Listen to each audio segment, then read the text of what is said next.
Will Poulter still looks awesome. You're on the dole, Shredder. Was it something I said? This shot here, or this little joke of what is something I said was something I didn't like in the previous trailer, and it was clear that it had been edited, and we weren't sure how it was going to come across in the movie. Really much happier with how this looks here. This is probably a lot more true to how it's going to play in the movie. And I'm just glad that it seems like less of a let's stop the story for a second and tell a joke. It seems more like, I mean, rather than trying to, joking around with Ryan Alf, like, oh, was it something I said? He fainted. The Minotaur here obviously thinks it's kind of funny that Eustace fainted, but it's more, I think he seems genuinely confused about why did he faint, because he doesn't realize Eustace has never seen a Minotaur before. So I'm much happier with how this scene is looking here. This Christmas, There is the source of your trouble. Source of my trouble. enemies will unite. Oh, that's it. Here Fox has officially crossed the line, and this trailer is not just misleading anymore. This trailer is a bold-faced lie. Enemies will unite while showing a shot of the White Witch when we know that the White Witch is just like part of Edmund's nightmare and not, which is good. We know that since I'm recording my previous trailer analysis, which we thought maybe, that the White Witch, they're not actually trying to bring her back. She's just a part of Edmund's nightmare, and it's really brief. Obviously, that's better than them trying to bring her back. I still think that it's very potentially harmful to Edmund's character development. Go back to what he was doing in Wardrobe. We'll see how it plays.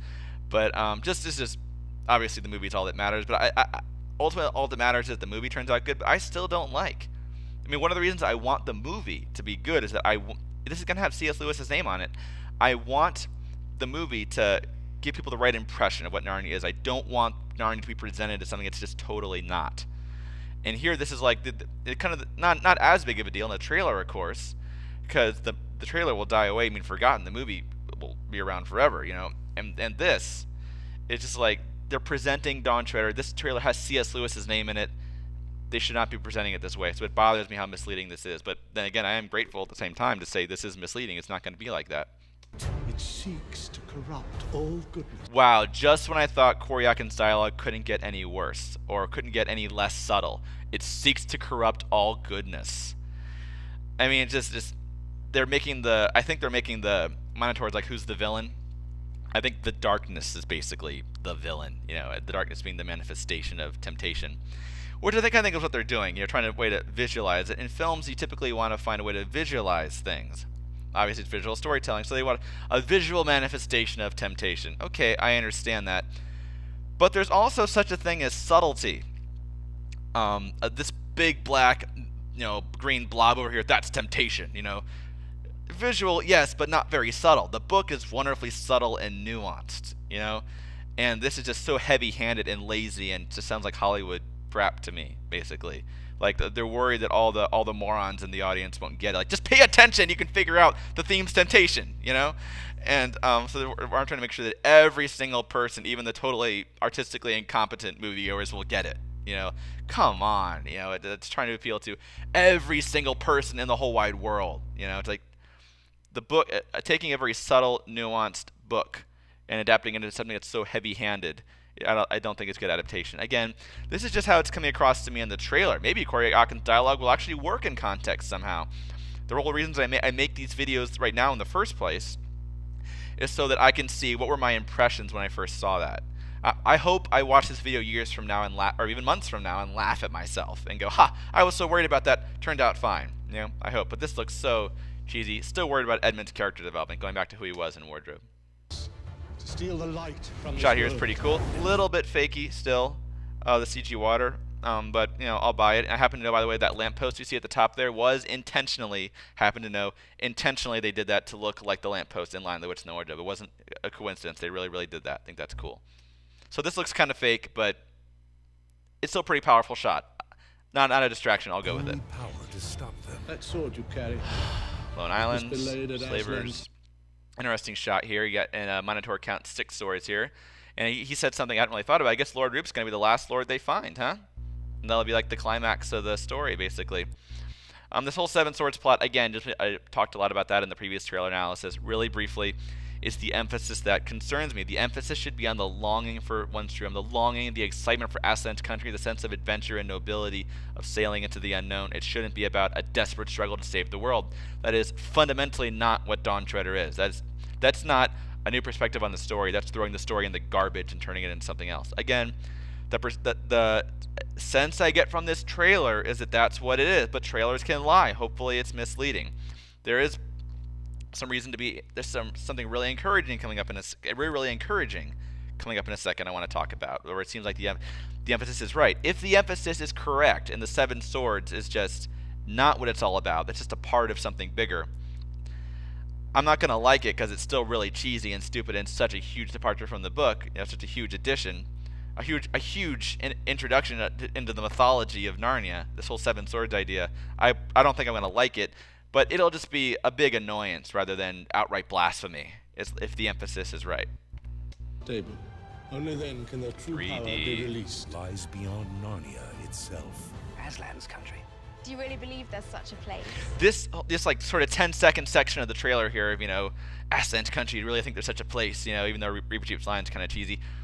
I was watching this, and again, a lot of negative stuff in the beginning of this trailer, even the opening's cool. A lot of, the Seven Swords, blah, blah. Then I came to this, I just kind of did a double take, like, wow, for 10 seconds there, it kind of felt like a Voyage of the Dawn Treader movie. I'm rereading the book right now, and then I watched that and was like, I got that sense of anticipation and longing and excitement for Aslan's country, the adventure, sailing into the unknown. Are we going to find it? I got that sense. That's what I really take away from this. I can nitpick this here and say, is Lucy, now this could be edited totally out of context, could mean anything. This could just be the trailer thing, misleading. We know Fox is playing dirty, being misleading. That could be just poorly edited here, or edited to be misleading here.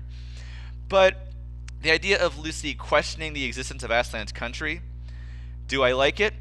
No, I'm not going to say I like it, but I don't think it's totally wrong. I don't think it's totally inconsistent with the idea, the longing and excitement for Aslan's country. If it's done right, it could actually reinforce it. The idea of, is it even going to be there?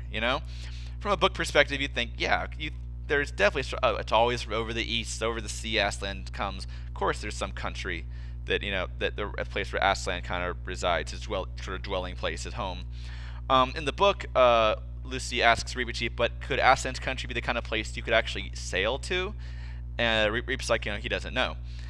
And so in the book, it's more about, it's not so much is it there, it's can we actually sail there? Is that the kind of place you could sail to? In the movie, maybe they've changed it to, is it even there at all? Do I like that? Don't necessarily like it, but I think it could work. It's very consistent with, is it gonna be there? Aslan's country, I hope it's there. I hope we can find it.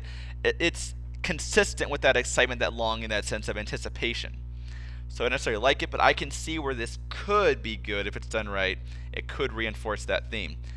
Ultimately, though, what I take away from this is, wow, it felt like a Voyage of the Dawn Treader movie there. The emphasis felt right for 10 seconds. So I'm hoping this is what the story is really about, not just finding these seven swords to save our lives from an evil dark green mist. If we can find these seven swords and put them together like Legos. Moving on. We have nothing, if not cheesy belief. line here, filtering it up belief. So ambiguous. And I totally with Minotaur on this one. This looks so cheesy. Like it looks like a pop-up book. Like they've cut it together. The colors look bad with the sun coming up and everything. It just looks like very, very computer-y, very photoshopped. It's like they did this color correction in Photoshop. Just not at all happy with all of these new visuals, which is really a shame. I've been praising the visuals.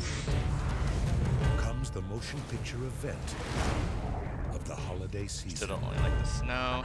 And I don't know what this is.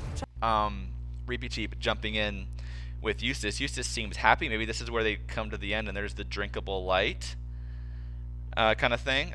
Maybe Eustace, this is just after the Dark Island is destroyed, which there's one version of the book. Okay, I can't remember if it's the British edition. I think it's the British edition where the Dark Island was destroyed, and then there was an American edition where it wasn't necessarily destroyed. I think I got that right. Could be wrong, but the Dark Island is destroyed in one. It's not destroyed in another version, depending on which version you read. Maybe this is after that. The Dark Island is destroyed, and Eustace is maybe they get that sort of baptism kind of imagery from the book where Eustace is in the water when he's in dragon. Again, how Eustace gets back after Acid and Dragons him is really unclear. Maybe they're just kind of happy and celebrating. It could explain why the side of the ship is damaged. Is the side of the ship damaged here? Yeah, the side of the ship is damaged because they just got done with the sea serpent battle. So, and you can certainly see Eustace and Reapy Cheap's relationship kind of softening here. So not really sure what this is. Had to mention it.